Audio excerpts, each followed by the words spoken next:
Car makers are doing some shifty and shady stuff to make working on your car and tinkering under the hood totally illegal. Makes sense. You can preserve their profits that way, but at what cost?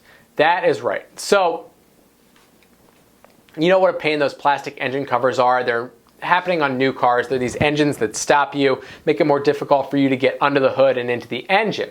But consider that black piece of molded plastic a metaphor for something worse.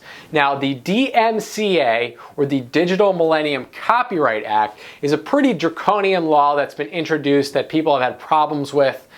It was never really well thought out. It's basically a lot of special interest groups and industries got together along with the government. They said, you know, how are we going to stop this online piracy from happening? And it's just a terrible law. It doesn't make sense.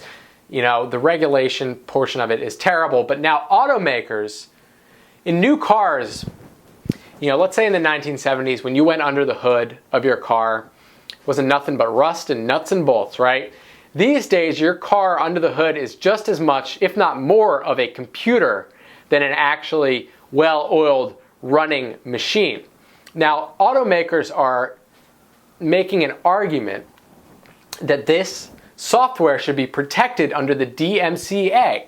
And what that means is when you go under your hood, and a lot of people do this, they tinker with the software the same way that they would tinker with, you know, the engine or the parts or the transmission the way they used to. People do this, and listen, here's my opinion on this one.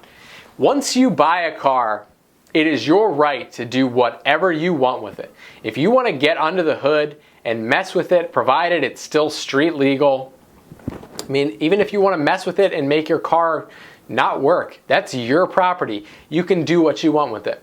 But these people and these interest groups that are the Automakers Alliance specifically, but there are a couple others.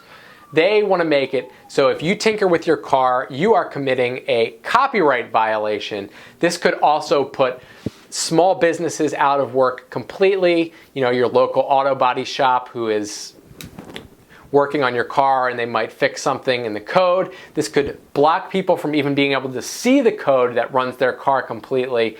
It's a really big deal, folks. This is totally, 100% only in the interest of the automaker. They make the argument that it's bad for the environment because someone could potentially raise, you know, the amount of emissions that come from the car. Listen, I don't think that's any more of a problem than someone buying up a street legal vintage car and putting that on the streets and having it pollute, right? It's all about money, folks. That's what it comes down to. Let me know what you think in the comments below, and don't forget to subscribe.